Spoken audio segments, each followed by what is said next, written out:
33장 1절부터 20절을 본문으로 읽었고요. 설교의 제목이 조금 어렵습니다. 세겜에 세워진 엘로헤 이스라엘. 그죠? 저도 굉장히 어렵게 읽죠. 일부러 좀 그런 겁니다.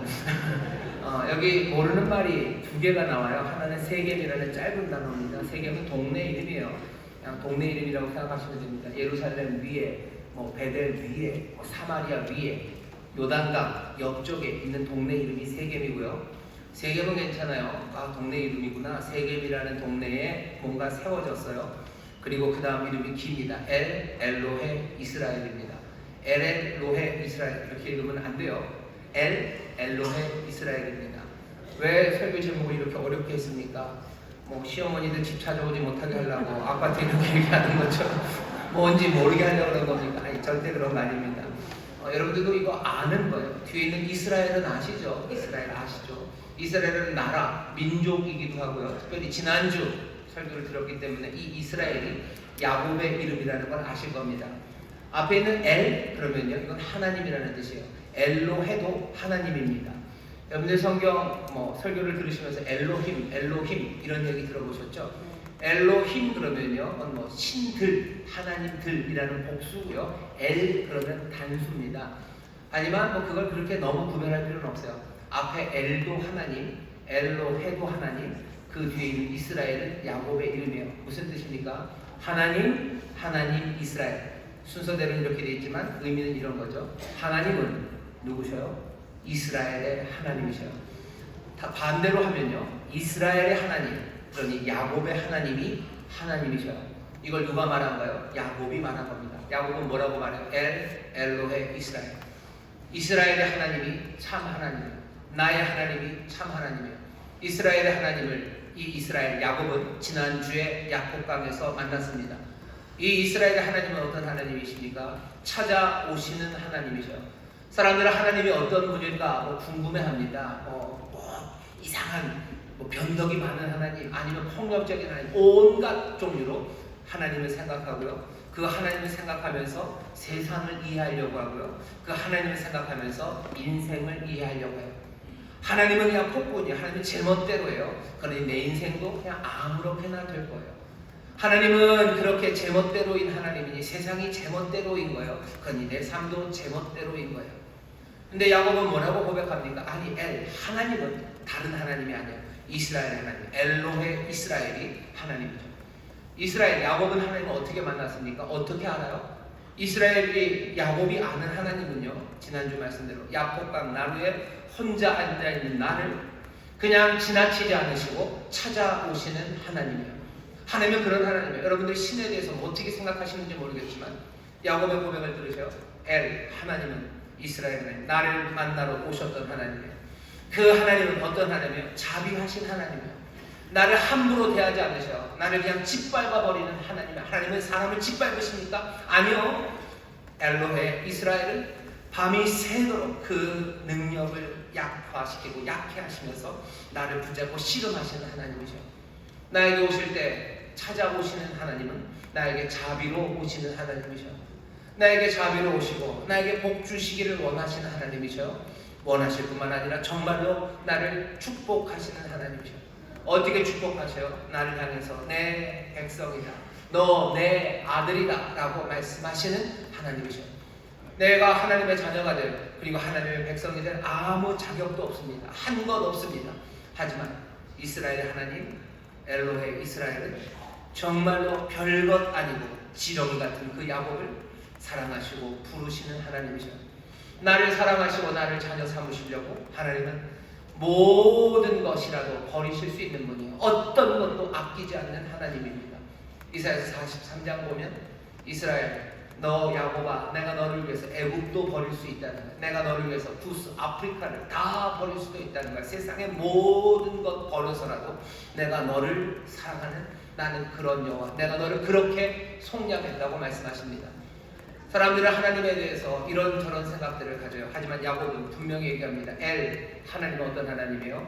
엘로헤 이스라엘, 이스라엘에게 나타나신 하나님, 나 야곱이 만난 하나님, 바로 그 하나님이 하나님이고, 하나님은 다른 하나님 아니라 나의 하나님이 그 하나님이시니 나는 감사할 거예요. 그 은혜에 감사할 겁니다. 그리고 동시에 나는 당당함으로, 나는 믿음으로 살아갑니다. 그게 오늘 설교의 제목이에요. 세겜에서 야곱은 엘로헤 이스라엘, 하나님은 이스라엘의 하나님이 하나님이고, 누구라도 하나님이 누군지 알려면 이스라엘의 하나님, 내가 만난 하나님, 이 하나님을 보래요. 내가 만난 하나님이 참 하나님이니 나는 두려움이 없다고 지금 야곱이 고백하는 겁니다. 긴 아파트 이름만큼이나 어렵네요.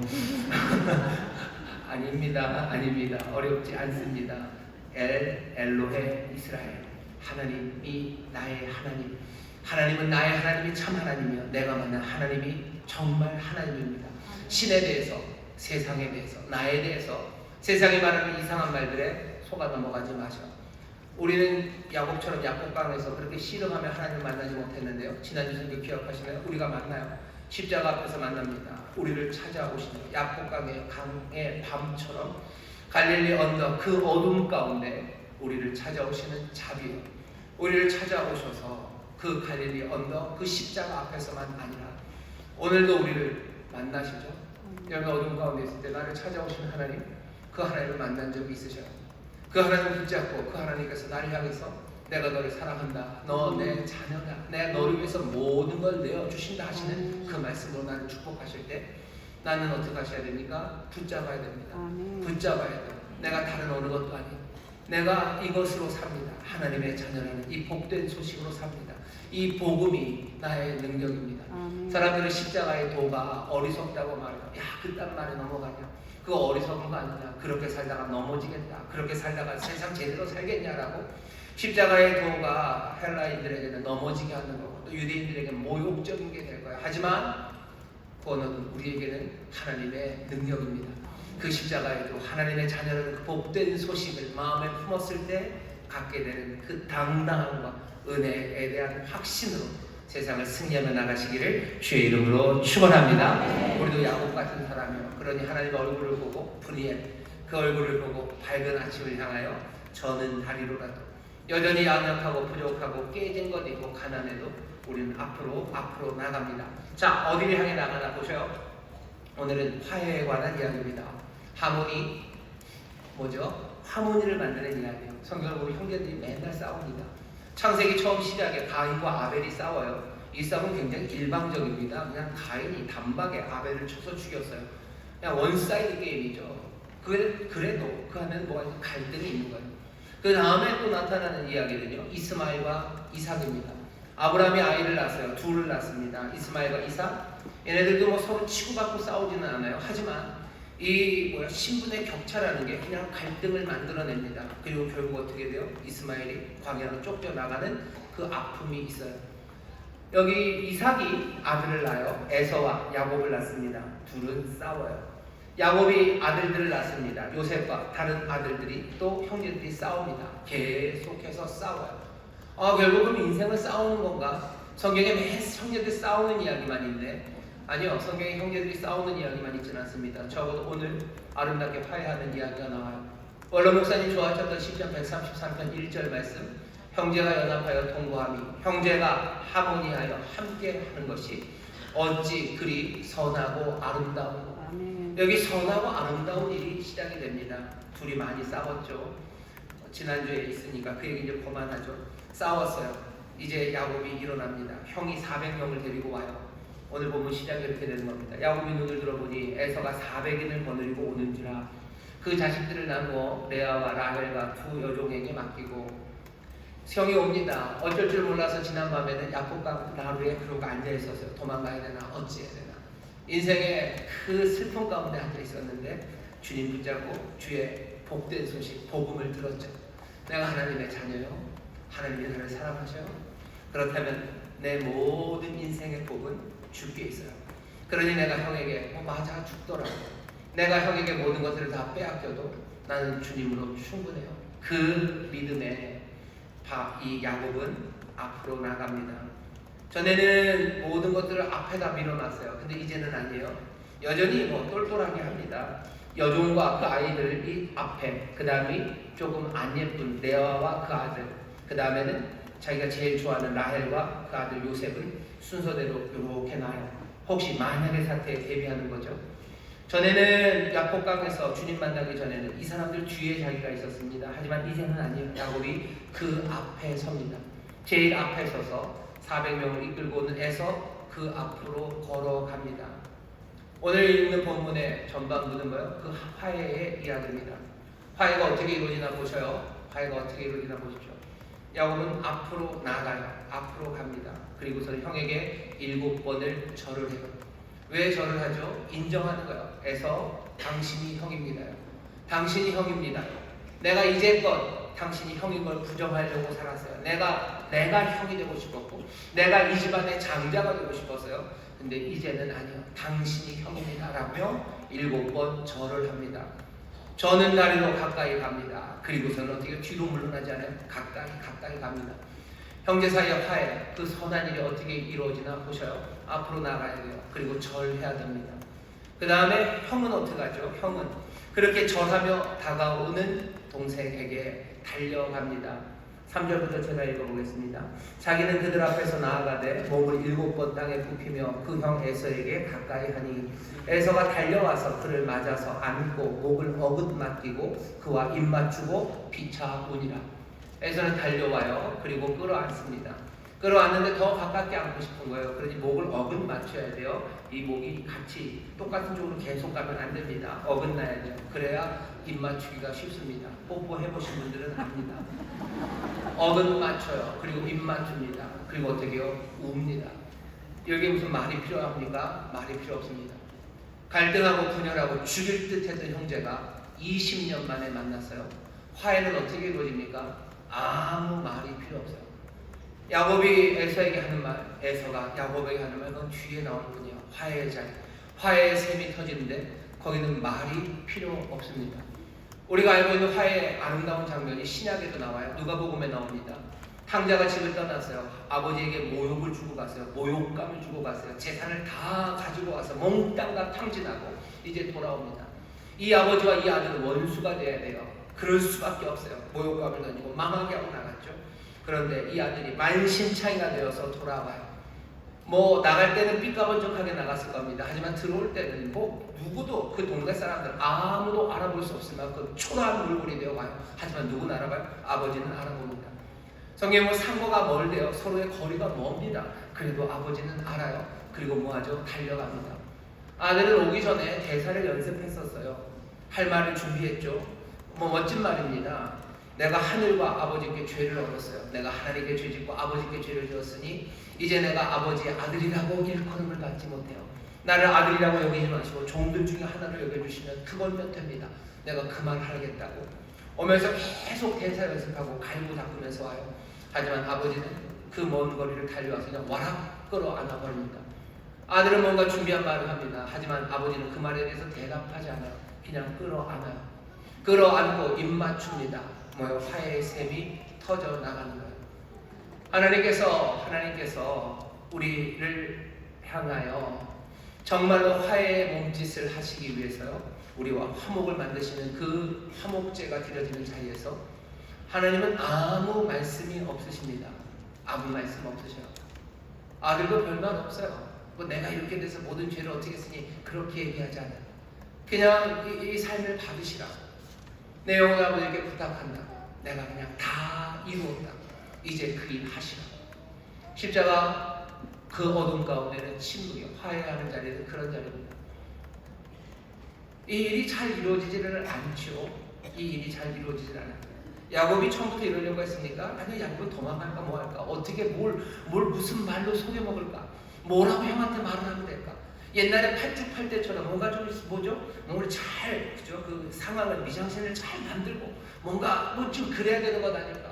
어쩌면 그 작전 짜느라고 야복강 나루에 있었는지 몰라요. 하지만 야곱은 더 이상 그렇게 하지 않습니다. 뭐 하는 거예요? 그냥 그 앞에 서서 한 걸음 한 걸음 앞으로 가까이 나가요. 그리고 엎드려 절합니다. 어떻게 이럴 수가 있습니까? 어떻게 가까이 갑니까? 위험한 거 아닙니까? 두려워해야 되는 것 아닙니까? 그런데도 그 앞으로 갑니다. 왜 그럴 수 있다고요? 지난주에 우리가 말했어요.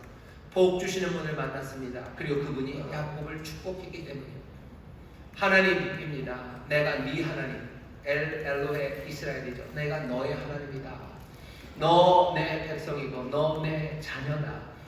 아버지 이삭이 너를 장손으로 인정하지 않았을지라도 나는 너를 장손으로 내 기뻐하는 아들이다.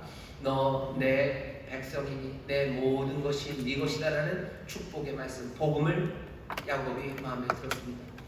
그러니 내가 잃어버려도 상관없어요. 잃어버려도 상관없어요. 내가 형한테 얻어맞아도 상관없어요. 형이 나를 어쩌면 죽여도 상관없어요. 왜? 내 삶은 누구에게? 하나님 내 아버지께 있기 때문이에요. 형이 내 모든 것들을 다 뺏어가도 상관없어요. 왜? 주께서 하나님이 내 아버지시니 아버지께서 나를 또 채우실 거고 아버지께서 더 좋은 것으로 내 삶을 인도하실 것을 야곱은 믿기 때문입니다. 그러니 가까이 그 위험한 상황으로 가는 겁니다. 엎드려서 인정할 수 있어요. 형입니다 라고 인정할 수 있어요. 사람들은 인정 못합니다. 왜 인정 못해요? 내가 잘못했다는 거 인정하고 내가 못났다는 거 인정하면 그때부터 짓밟힐 거라고 생각하는 거예요. 그러니 끝까지 버텨야 돼요. 네가 나보다 더 낫다고, 네 말이 맞다고 인정 못합니다. 왜? 네 말이 맞다고 하는 순간 나는 모르는 게 되는 거고요. 몰랐던 내가 책임져야 되는 거예요. 그러니 엎드려 절하지 못해요. 그러니 끝까지 바득바득 우겨야 되는 겁니다. 온갖 말들이 난무하는 거예요. 화해의 자리에는요 말이 필요 없어요. 가서 인정하고 엎드리면 됩니다. 가까이 가면 되는데 사람들은 그걸 못해요. 누가 할 수 있습니까? 복음을 마음에 품은 사람들이 할 수 있어요. 복음을 마음에 품은 사람들이 할 수 있습니다. 지금 6.25가 발발한 지 73년, 전쟁이 멈춘 지가 거의 70년이 되어갔는데도 여전히 이 아픔이 끝나지 않아요. 여전히 화해가 안 됩니다. 왜 안 돼요? 가까이 못 가는 거예요. 가까이 갔다가는 큰일 날 것 같고 엎드리지 못합니다. 못 엎드려요. 인정하지 못합니다. 북한 잘못했다고 말 못해요. 남한 우리 잘못했다고 말하지 못해요. 왜? 잘못했다고 말하는 순간 그때부터는 이 일이 잘못 돌아갈 것 같은 거예요. 책임져야 될 것 같고 그러면 내 것 빼앗길 것 같고 그러니 못하는 거죠. 김정은이 잘못했다고 못합니다. 왜? 그랬다가 자기가 가진 모든 것들을 다 빼앗길 것 같은 거예요. 하지만 김정은이가 복음을 영접해서 자기가 하나님의 아들임을 안다면 내가 가진 모든 권력과 힘을 다 내려놓고 내가 사람들에게 짓밟히고 내가 사람들에게 진짜로 얻어만질지라도 주께서 내 위로가 되시고 하나님이 내 삶에 만족을 주신다고 믿는다면 힘들고 어렵겠지만 나와서 엎드릴 겁니다. 아무도 아멘을 안 하시죠? 아멘입니다. 여러분 복음으로 통일된다는 게 무슨 얘기인 것 같으셔요? 복음으로 통일된다는 게 무슨 얘기? 화해가 어떻게 이루어집니까? 힘으로 되는 건 아니죠. 힘으로 무슨 화해가 이루어집니까? 폭력으로 이루어지지 않아요. 복음으로 이 일이 이루어집니다. 우리 대한민국의 사람들이 복음을 마음에 품기 시작해서요. 정말로 우리의 삶의 모든 것이 아버지께 있어요. 그러니 내가 부끄러움을 당해도 괜찮아요. 내가 손해봐도 괜찮아요. 내가 얻어맞아도 괜찮아요. 가까이 가고 엎드리기 시작하고 끌어안으려는 그 모든 시도 가운데 하나님이 주신 화해, 그 화해가 시작되는 겁니다.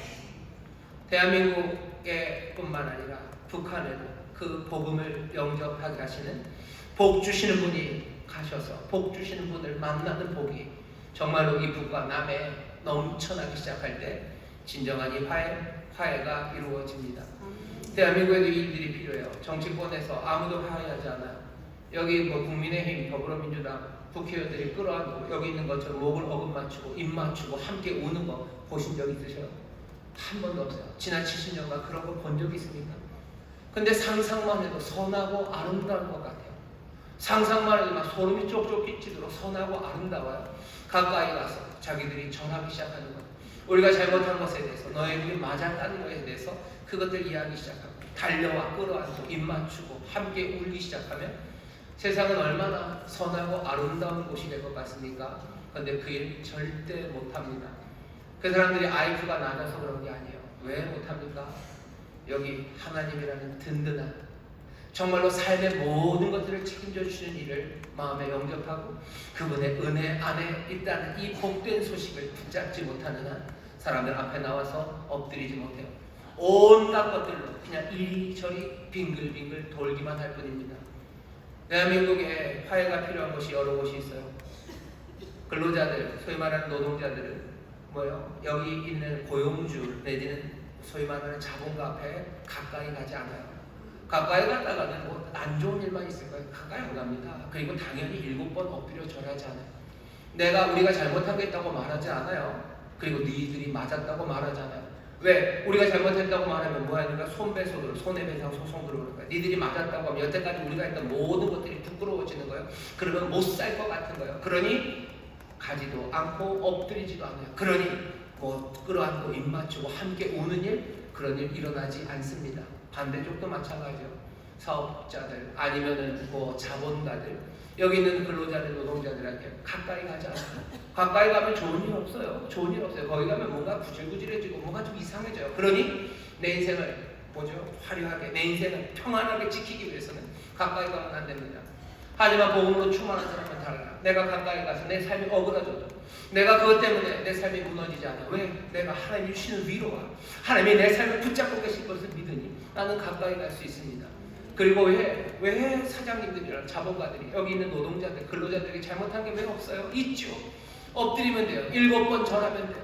내가 잘못했다고, 너희들이 맞는 이야기가 있다고, 우리가 그거 잘못했다고 말하면 되는데 7번 절 못합니다. 왜? 우리가 잘못했다고 말하는 순간 이제껏 했던 내 말들이 몽땅 다 이상한 말이 되고 내 삶의 정체성이 무너지는 것 같아요. 예수 믿는 사람들, 복음을 가진 사람들은 내 삶의 정체성이 무슨 돈 많은 자본가, 똘똘한 자본가가 아니에요. 우리는 먼저 하나님의 자녀로 살아가는 것, 그것으로 충분합니다. 내가 무슨 돈 많은 자본가가 되는 게 내 인생의 먼저 정체성이 아니고, 무슨 강철 연대로 무슨 연대를 하고 있는 노동자가 내 삶의 정체성이 아니에요. 내가 하나님의 자녀라는 것이 내 삶의 유일하고 분명한 정체성이 되면, 여기 있는 이 사장님은요, 잘못하고 있으면 나와서 가까이 가서 내가 잘못했다고, 니들이 말이 맞다고 말할 수 있습니다. 그래야 가능성이 열려요. 둘이 서로 목을 어긋 맞추고 입 맞추며 함께 울 수 있는 시간이 열리는 겁니다. 문제는 양쪽이 그랬으면 좋겠는데, 내가 다가오면 여기서도 달려오면 좋겠는데 그게 안 될 것 같은 거예요. 그게 안 될 것 같죠? 그러니 못 갑니다. 내가 가까이 복음을 붙잡고 하나님의 자녀답게 가서 내가 잘못했다고 말하고 끌어안으려고 하는데, 상대방은 내 뺨을 치고 아니면 내 전하는 나를 다리로 짓밟고 침뱉고 놀리고 자기가 이겼다고 말합니다. 그러면 어떡합니까? 그러면 어떻게 해야 됩니까? 그 일 때문에 못 가는 거죠. 답은 있어요. 그렇게 모욕할지라도 나는 하나님의 자녀예요. 나는 하나님의 자녀예요. 내가 하나님의 자녀니 나는 하나님이 나에게 위로를 주실 것을 믿어요. 하나님의 능력으로 나는 또 사랑할 걸 믿어요. 여러분들 성령 안에서 우리에게 주신, 성령이 주신 은사 중에 가장 귀한 은사는 사랑입니다. 사랑은 뭐예요? 오래 참는 거예요. 모든 것들을 바라는 거예요. 무례하지 않아요. 불의를 기뻐하지 않아요. 진리와 함께 기뻐하며 모든 것들을 바라며 모든 것들을 견디며 그 길을 걸어갑니다. 결국은 어떻게 합니까? 하나님께서 화목을 이루실 것을 믿어요. 십자가, 그 화목의 일이 어떻게 이루어져요?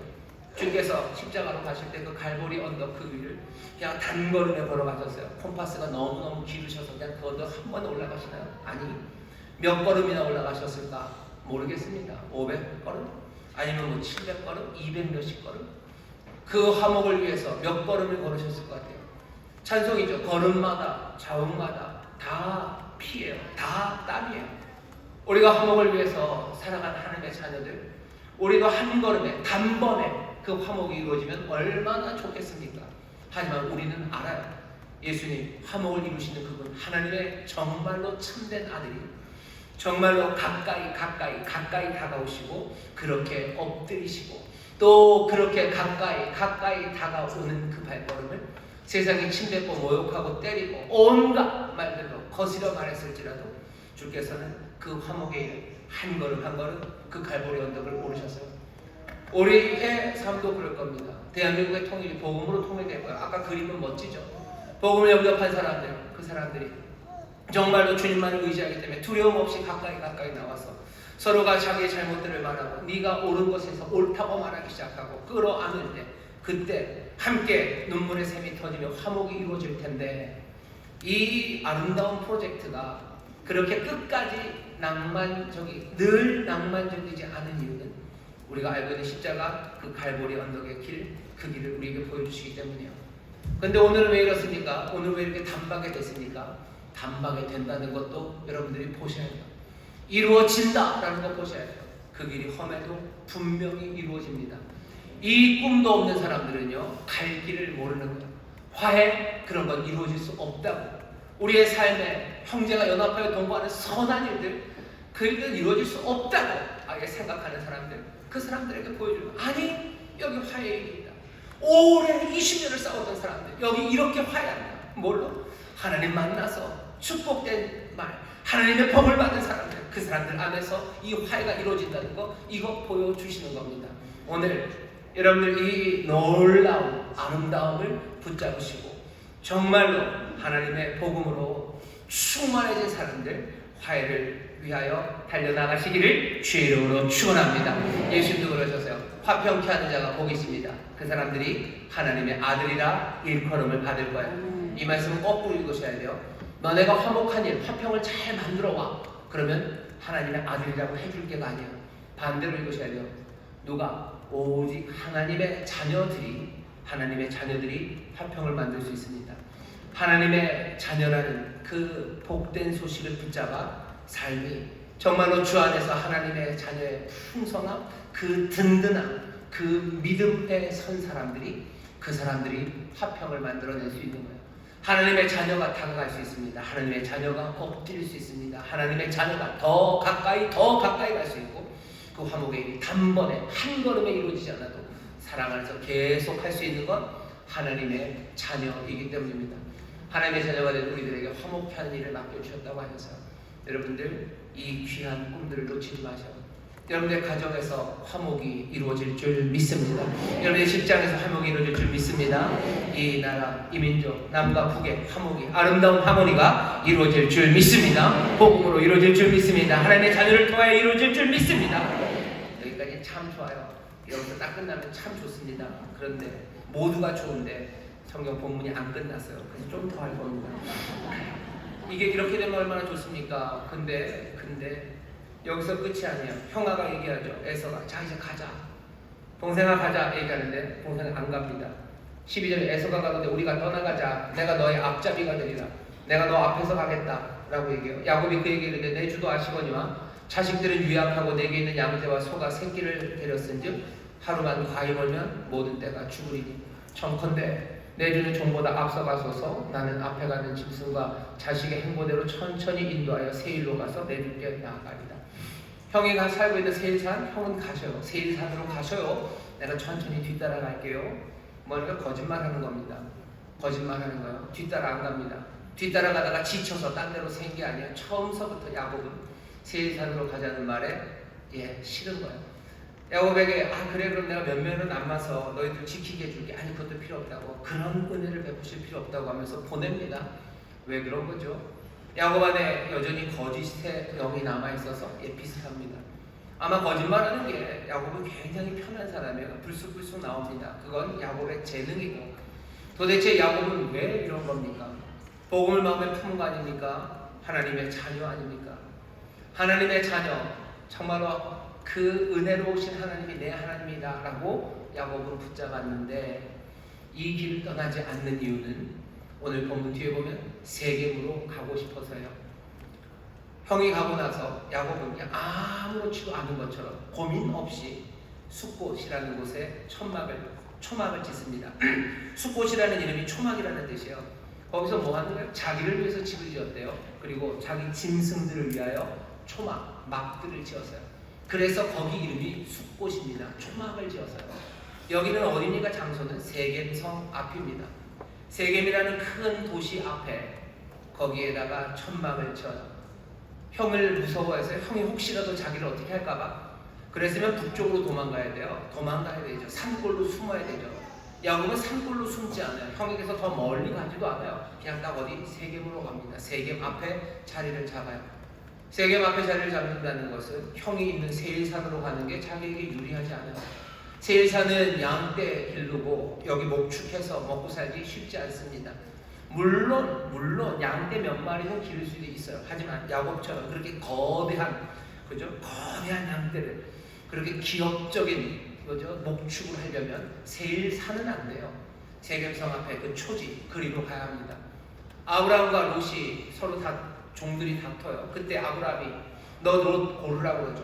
롯이 어디로 갑니까? 요단들이 비옥해요. 아직 하나님이 소돔을 멸하시기 전이니 거기는 뭐죠? 천국 같아요. 에덴 같아요. 먹을 거 많고 너무너무 좋아요. 그러니 롯은 그리로 갑니다. 아브라함은 어디로 가요? 헤브론으로 가요. 헤브론, 상수리 나무, 숲속, 어쩌면 산속, 숲속, 뭐죠? 뽕나무는 아니겠네요. 떡갈나무 숲이 있는 데로 갑니다. 그리고 거기서 제단을 쌓아요. 여기 지금 야곱이 하는 일은 뭡니까? 롯이 했던 것과 비슷해요. 비옥한 땅, 세겜성 앞, 그리로 가고 싶은 거예요. 그러니 세겜성 안 갑니다. 형 따라갈 일 없어요. 아버지 따라서, 아버지 찾아서 부에세바 저 남쪽으로 내려갈 일 없어요. 그냥 여기가 좋아요. 여기가 편해요. 그리고 여기가 내가 부유하게 될 수 있는 곳이요. 그러니 세겜에 머무는 겁니다. 그게 뭐가 그렇게 큰 문제입니까? 문제입니다. 오늘 여기 힌트를 줘요. 18절 야곱이 밧단 아람에서부터 평안히 가나안 땅 세겜성에 이르러. 야곱이 이제 평안히 가나안 성에 왔습니다. 그럼 아무데서나 하나 살아도 되나요? 천만에. 야곱이 하나님 앞에 약속한 게 있어요. 창세기 28장 여러분들 베델이라는 곳을 아실 겁니다. 야곱이 집을 떠나 도망갈 때 광야에서 잠이 들어요. 혼자 외롭게 잠들는데 하늘이 열립니다. 그리고 천사들이 왔다 갔다 하죠. 야곱이 그걸 보고 알아요. 나의 하나님은 나를 버리지 않는다. 내가 어디 가든지 하나님 함께 하시는구나. 그러면서 자기가 베고 있던 그 돌을 땅에다 쾅 기둥으로 찍어 세웁니다. 그리고 말해요. 하나님 나를 평안히 이 땅으로, 평안히 이 가나안 땅으로 돌아오게 하시옵소서. 그러면 내가 여기서 하나님 앞에 단을 쌓고, 내가 여기서 내 모든 수입의 10분의 1을 주 앞에 드리고 내가 여기서 살겠다고. 왜? 여기는 베델 하나님의 집이기 때문이라고 그렇게 약속을 했어요. 야곱은 이 약속이 희미한가 봅니다. 여호와 하나님이 이 약속을 기억하셔요. 창세기 31장에 보면 야곱이 외삼촌 집에서 도망가야 되는 어려운 상황이 생깁니다. 그때 여호와께서 나타나셔서 그렇게 얘기하셔. 나는 베델의 하나님이다. 너 나 베델에서 만났지? 나 베델의 하나님이다. 너 고향 땅으로 와라. 고향 땅으로 와라 라고 얘기하셔. 하나님은 그 약속 기억하셔. 근데 야곱은 어떻게 된 겁니까? 가나안 땅에 평안히 왔는데 베델로 가지 않아요. 어쩌면 알았을지도 몰라요. 하지만 베델은 마찬가지로 양 많이 기르기에는 별로 좋지 않습니다. 세겜이 딱 좋습니다. 내가 떠날 때는 베델에 온다고 그랬지만 내가 이 부요함을 이루었어요. 그러니 나는 베델이 적합하지 않아요. 난 세겜이 좋아요. 야곱은 세겜에 단을 쌓아요. 그리고 뭐라고? 엘로헤 이스라엘이라고 말합니다. 자기의 믿음을 말해요. 하나님이 어떤 분인지 자기는 안다고 얘기해요. 하지만 뭔가 삐뚤어졌죠. 세겜이 아니라 하나님의 단 어디에? 베델에 세워져야 됩니다. 아니 세겜이면 어떻습니까? 엘로헤 이스라엘이라고 믿음으로 고백하면 되는 것 아닙니까? 되지 않는다는 이야기를 34장부터 35장까지 쭉 보여줘요. 야곱은 베델로 가야 합니다. 결국은 야곱은 베델로 갑니다. 야곱은 지렁이 같은 야곱이라고 하나님이 부르세요. 어쩌면 못나고 부족해서 지렁이 같은 야곱이기도 하지만 지렁이 같은 야곱은 어쩌면 너무 천천히 움직이는 그런 야곱인 것 같아요. 하나님의 은혜, 하나님의 백성이라는 약속을 붙잡았지만 여전히 내 부요함, 나를 위하여, 내 짐승을 위하여 집을 짓지 아직 여호와를 위하여 단을 제대로 쌓지 않습니다. 엘로헤 이스라엘이라고 주를 위해 단을 쌓지만 그 일은 어디랑 함께 돼요? 내가 나를 위해 집을 짓고 내 짐승을 위해 집을 짓는 그곳이에요.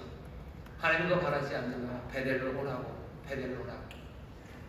여호와의 집입니다. 하나님의 집으로 오라고. 거기서 살랍니다. 거기에서 살자고 우리를 부르셔요. 거기서 엘로헤 이스라엘을 노래하면 돼요. 뭐가 다릅니까? 베델이나 세겜이나. 여호와의 집에서 산다는 건 도대체 그럼 무슨 의미입니까? 여러분들 세겜을 잘 보셔요. 아까 그 말이 그냥 힌트입니다. 자기를 위하여, 짐승을 위하여 살아가는 거예요. 여호와의 집 베델에서 산다는 건 더 이상 나를 위해서, 내 짐승을 위해서 살지 않습니다. 나는 베델 여호와의 집에서 주님을 위하여 삽니다. 주님을 위하여 사는 삶은 어떤 삶입니까? 제가 여러분들에게 드리는 힌트 하나는 시편 23편입니다. 쭉 나면 내가 여호와의 집에 영원히 거한대죠. 시편 23편을 좀 거꾸로 읽고 왔으면 좋겠어요. 내가 여호와의 집에 삽니다. 내가 베델에 삽니다. 베델에 사는 삶은 어떤 삶입니까? 나를 푸른 풀밭, 그리고 초장, 푸른 풀밭, 그리고 쉴만한 물가로 인도하시는 삶이에요. 난 여호와의 집에서 부족함이 없을 겁니다. 난 여호와의 집에서 내 영혼이 소생될 겁니다. 나는 여호와의 집에서 주의 이름을 위하여 나를 의의 길로 인도하시는 그분을 따라 삽니다. 내가 그 길을 따라 사는 가운데 사망의 어두운 음침한 골짜기를 지날지라도 나는 두려움 없이 그 지팡이와 막대기에 안위하심을 받으며 나는 걸어갑니다.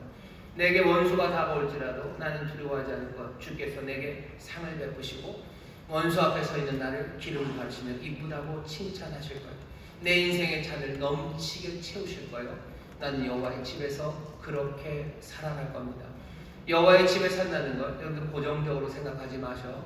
여기 있는 이 사람들은 목축업 하는 사람들입니다. 이 집은 움직여가는 집이에요. 내가 여호와의 집에 살 겁니다. 내가 푸른 초장으로 인도해 가실 거예요. 나를 의의 길로 가시면 내가 가지 못했던 길을 가게 할 겁니다. 나는 그러나 여전히 여호와의 집에 삽니다. 여호와의 집에 사는 게 어디 주소 하나 두고 내가 거기 들어가서 사는 거 아니에요. 내가 여호와의 집에 살기 위해서 세겜 말고 여호와의 집에 가면 내가 늘 교회에서 살아. 아니요. 이 집이 움직인다니까요. 여호와의 집은 움직여요. 이거 목동의 집이에요. 목축업자의 집이에요. 난 여호와의 집에서 움직이며 살 거예요. 하나님이 나를 심으시고 나를 부르신 곳으로 갈 겁니다. 나는 그곳에서 만족하며 살 거예요. 나는 그곳에서 의의 길을 따르며 살 거예요. 나는 그곳에서 영혼의 소생됨을 누리며 살 거예요. 왜? 늘 주와 함께 주를 위하여 그 이름을 위하여 의의 길을 걸어가기 때문에 그 가운데 필요한 것 채우시고 그 가운데 닥치는 여러 가지 어둠과 원수들 그 앞에서도 나를 도우시고 채우시는 그 삶을 나에게 주셔요. 나는 곳곳마다 가며 뭐라고 노래할까? 엘로의 이스라엘. 이스라엘의 하나님이 하나님이시오. 나의 하나님, 나의 주가 참 하나님이라고. 예수 그리스도가 하나님이시고 예수 그리스도 안에서 누리는 이 기쁨과 이 의의 길과 이 놀라운 참된 행복이 정말로 우리에게 주어진 생명이라고 나는 노래합니다. 엘로의 이스라엘을 부르며 나갈 거야. 나의 주, 나를 만나신 예수 그리스도, 그분이 참 하나님이라. 그 그리스도 안에서만 참 하나님, 참 행복이 있다고 나는 세겜이 아니라 어디에서? 나는 베델에서, 여호와의 집에서, 나는 예수 그리스도 안에서 나는 그렇게 살아간다고 고백해야 합니다. 오늘 이 이야기가 두 이야기가 겹쳐 있어요. 하나님 주신 은혜라고 생각합니다. 6월 25일에 화해를 생각하며 우리가 여호와의 집에 거하는 사람들, 엘로의 이스라엘을 부르는 사람들이라면 정말로 복되신 분을 만나 그 복음으로 살아가는 사람이라면 이 땅 유교의 아픔이 여전히 남은 이곳에서 정말로 하나님이 이루시는 하모니를 남과 북뿐만 아니라 곳곳에서 하모니를 이루며 살아갈 수 있을 거예요. 하지만 그 일을 온전히 이루기 위해서는 세겜 거기에 단을 쌓으면 안 됩니다. 여호와의 집 베델, 그 베델로 가셔서 단을 쌓으셔야 돼요. 세겜에서 머물면 34장, 35장 오늘 집에 가서 읽어보세요. 아픔, 슬픔, 하나님께서 결국은 어디로? 베델, 그리로 인도하시려고 그 삶을 흔들어 놓으십니다. 야곱은 지렁이처럼 조금씩 그리로 가요. 우리도 가게 할 겁니다. 왜? 하나님 우리를 사랑하셔서 우리를 아버지의 집으로 부르시기 때문에 우리를 베델로 부르십니다. 우리를 베델로 부르시는 은혜입니다. 신실하신 변함없는 그 성실하신 인자가 우리를 그 집으로 부르셔요. 믿음의 사람들은 그 본향 그 집을 향해서 걸어가는 사람들입니다. 바라기는 그 걸음이 정말로 하나님 안에서 기쁨이 가득하고 또 소망찬 걸음이 되기를 바랍니다. 그 걸음이 십자가의 길이어도 하나님이 주시는 감사가 가득하며 영광을 보는 길이 되기를 바라고 또 그렇게 인도하여 주실 줄 믿습니다. 기도하겠습니다. 하나님 감사합니다. 우리가 있어야 될 곳, 살아야 될 곳이 어딘지 분명히 보게 하여 주옵소서. 내 욕심과 내 짐승을 위하여 집을 짓는 세겜 그곳에서 신앙을 고백하는 것 그것으로 되지 않습니다. 정말로 여호와의 집에서 베델에서 찬송하게 하여 주옵시고 베델에서 주와 함께 정말로 생명의 풍성함을 누리며 살아가는 하나님의 사람들, 나를 위하여 짐승을 위하여가 아니라 정말로 주를 위하여 살아가는 아버지 하나님, 내 모든 삶의 소망 주께 있는 바로 그곳으로 나아가게 하여 주옵소서.